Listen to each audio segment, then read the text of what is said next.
The winner of the 151st Belmont Stakes, of course, was Sir Winston, and we're very pleased now to be joined by winning trainer Mark Casse and his New York-based assistant, Jamie Begg. Thank you both for being here, and congratulations to you both.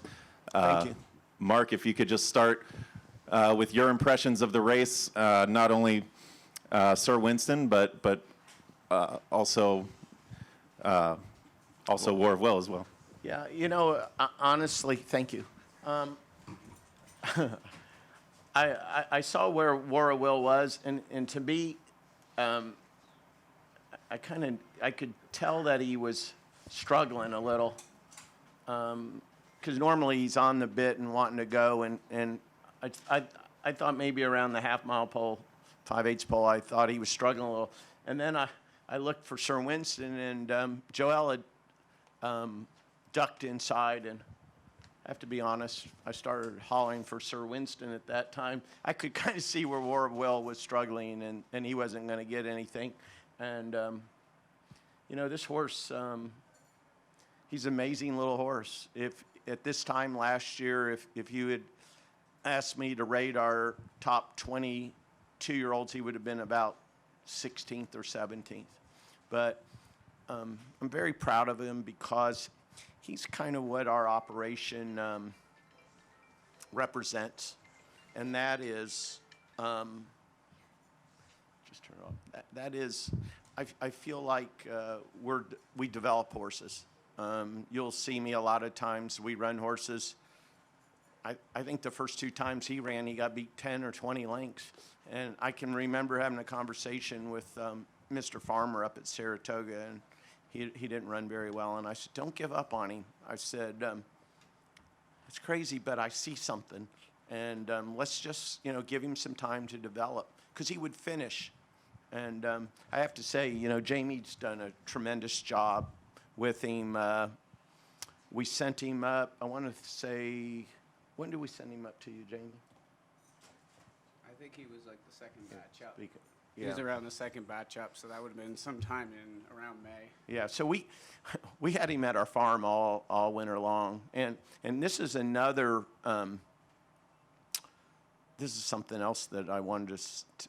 You know, we've spoke so many times not to be afraid to step out of the box, and we this winter. He had been at Woodbine, and he had gotten better at Woodbine, and he was running well on the synthetic. And I said to Mr. Farmer, I said, look, he doesn't really train like a good horse, but I think we have to give him a shot. And I said, if you don't mind, let's send him to New York and run him in the Withers. I said, we may get beat 30 lengths. I said, I really can't tell you. But if you're okay with that, let's do it. And he goes, yeah, let's give it a try. And he ran well in the Withers. There wasn't a lot of speed. I thought he came running. We took him back home to Ocala. Jamie was with us all winter long. And we ran him in the Tampa Bay Derby. And I said to Mr. Farmer, I said, Tampa Bay Derby is too short. But I said, we got to get some points because this horse would love 1.25 miles. I said, if we could get him to the Kentucky Derby, I said, I'm not promising you that he'll win, but he'll run really well. And Julian Leparoux's ridden for me for years, and he doesn't get excited.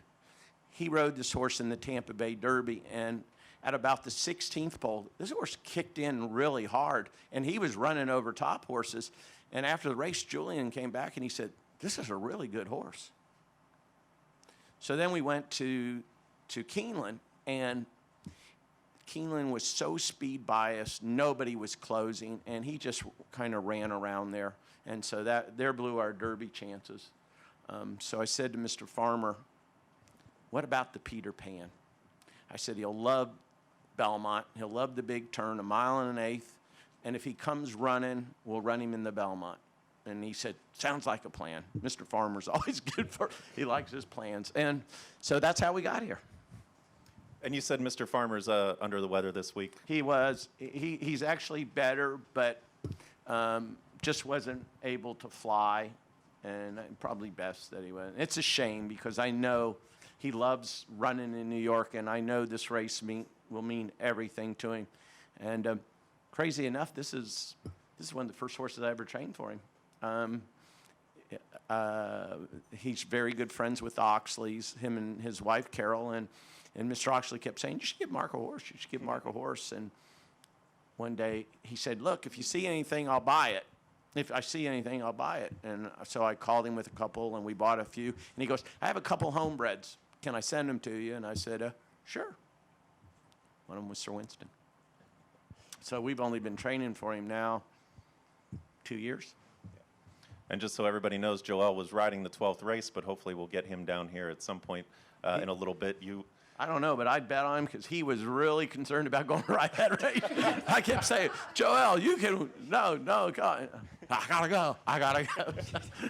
Well, and it sounds like you might not have picked him up until later in the race, but he had the rail trip, and then he was looking did. for room at the quarter pole. Can you just tell us about the race through your eyes as you saw Sir Winston run it? Well, I knew, obviously going a mile, and I said to everybody all week long, I said, if there's a horse that'll go a mile and a half, it's going to be Sir Winston. And I kept saying, this horse ran the last quarter of a mile in 23 and 2.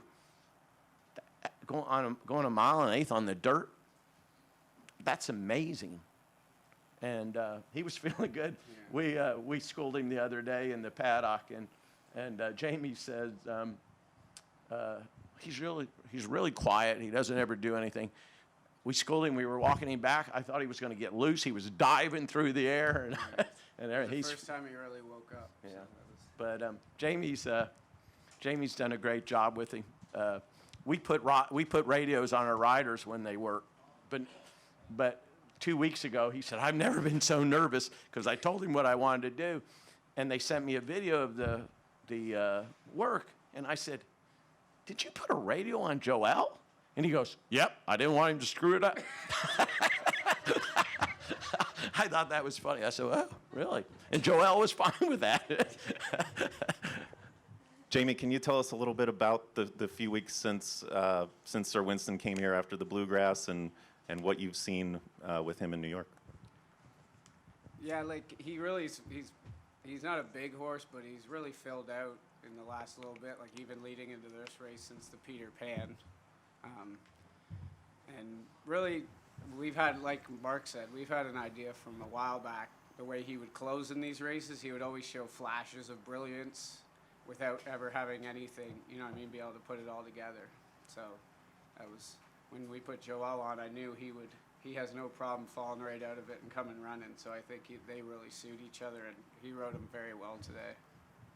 And before we open it up and talk more about Sir Winston, Mark, just a little bit more on War of Will. Any indications this week? You were pretty high on him, it seemed like, and you were pleased with his fitness. Yeah, but what do you think happened today?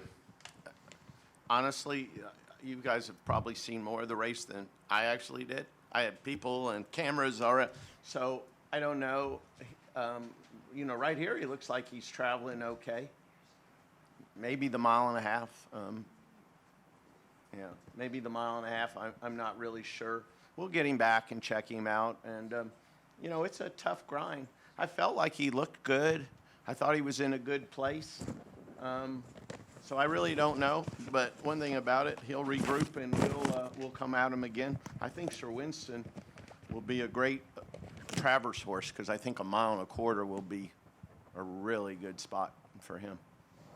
All right, questions from the room, and if you could, just give me a second to repeat the question for the guys upstairs. Yep. Asbury Park Press, you mentioned that Sir Winston may go up to Travers. With War of Will, can you share what his plans are, and is the Haskell a possibility? The question's about the Travers as a possibility for both of Mark's horses. That's something I'll talk to. As far as War of Will, we'll have a couple days and make sure how he is. Probably send him back to Kentucky, give him a little break. The plan would be, and I would have to discuss it with Gary Barber, but we're going to aim him for the Travers. We're not going to aim him for the Haskell, I don't think.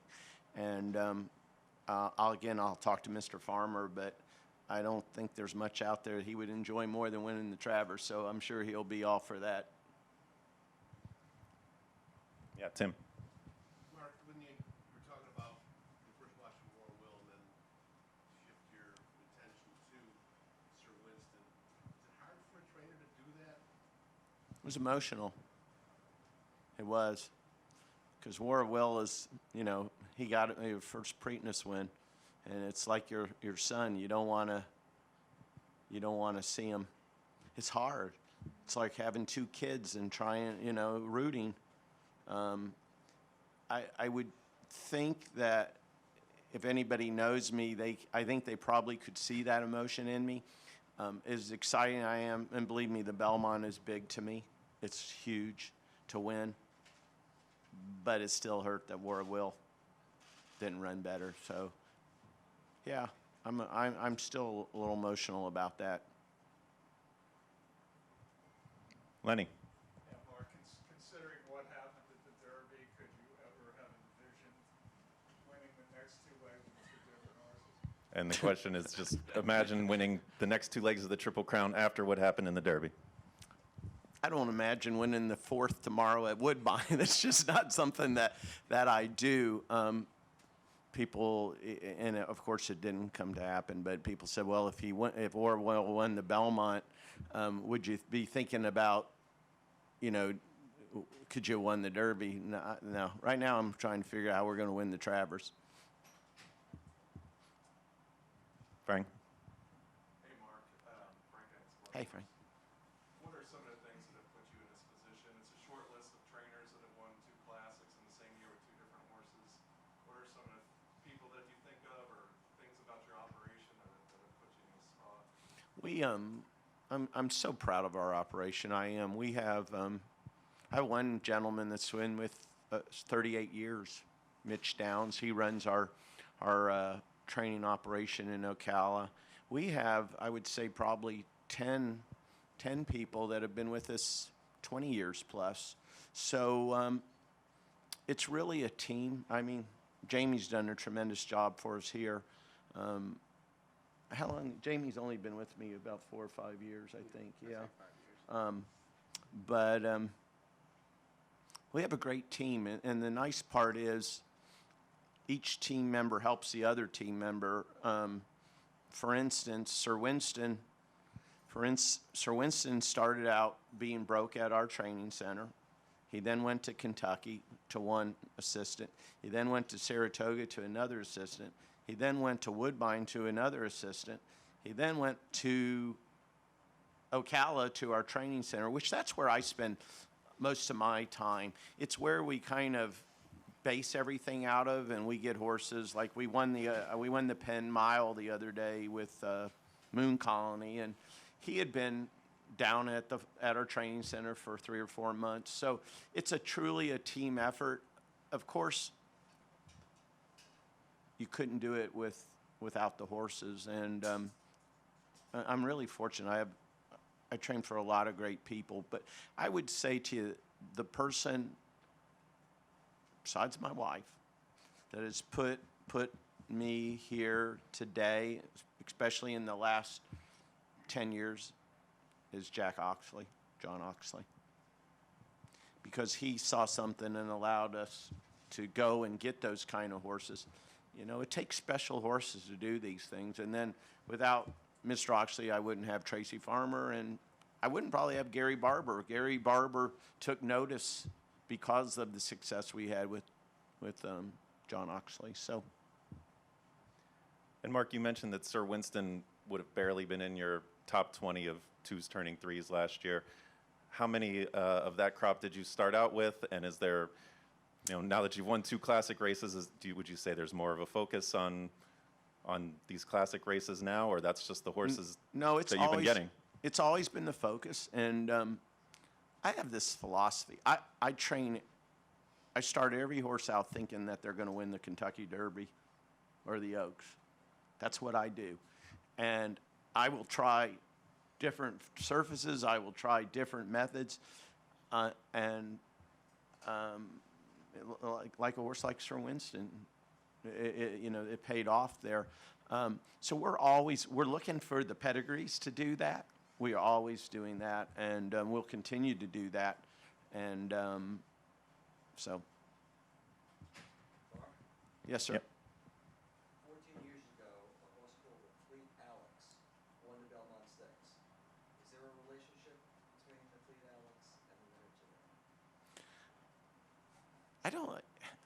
Fleet Alex was a heck of a horse. I can remember him winning. I don't know. I don't know if there. I don't know that there is. I don't think they look a whole lot alike. But There's mention in here, yes. that it says, awesome again, like Ron Balladora by Fleet Alex. Yeah. So there's a- Oh, there is, but I don't, and I've trained a lot of Fleet Alex. In fact, we have a Fleet Alex filly just won the other day, a huge, they look nothing alike. So I'm not sure who Sir Winston looks like, but I'm sure glad we have him. Yeah, Tim. Tim, you and I spend a lot of time together. Yeah. After the Triple Crown is over, usually people say, well, this is the leader of the 3-year-old division. After that, I don't think you can say that now, can you? No. Who's the leader? Well, I think probably everybody will go back to maximum security, won't they? That would be my guess. That would be my guess. But I agree, it's kind of, a mess right now as far as that goes. Who knows? I'm just trying. Right now, you want to know what I have to? In 3 weeks, we have to try to win the Queen's Plate. That's what we were saying. Oh, somebody said, "Oh, I bet you're happy." This is 5 weeks. This is a grind. My wife and I have been everywhere, and it's been a grind. So they said, "Well, I guess you'll get to relax for a while." I said, "No, we have to be in Toronto." So. Do you look forward to facing maximum security again? I do. I want to get back. You didn't see the Real War Will today. I know that. So we got to get back and figure out what's up and why he didn't run better. I'll tell you what. They all better watch out going 1.25 miles because Sir Winston will come running too. Sir Winston is a pretty serious horse, so don't count him out. Again, you're not going to see too many 3-year-olds going 1 mile and 1/8 run the last quarter, and I think he went the last 3/8 in 35 and change. It's just you just don't hear of it. Other questions for these guys? Mark, what happens next with Sir Winston? I mean, he's had a busy campaign, and Well, he'll stay here with Jamie. They get along well. I do also match up my horses with people. I do. Some get along better in places, and if I feel they're not bonding, I'll move them. So that's another thing we do. We move around, but they seem to like each other pretty well. So he'll have him until we'll go up to Saratoga beginning of July, and Sir Winston will go up there. Probably we might aim for the Jim Dandy, obviously, and then. And speaking of a human connection, was there something about Joel that you wanted when he took over the mount Well, I from think Julian? we both talked about it. It was kind of his kind of horse, a closer. Joel, we've had some luck with Joel, usually with deep closers, and he was definitely a deep closer. So, that was the reason. Very good. Last call for questions? All right. Not all day, but all morning. Yeah, all morning. Mark will be at the barn all morning tomorrow. Yes. Till about 10, Mark? 10, yeah, or so. I got a plane to catch, but not till afternoon. How are you? All right. Congratulations, Mark and Jamie.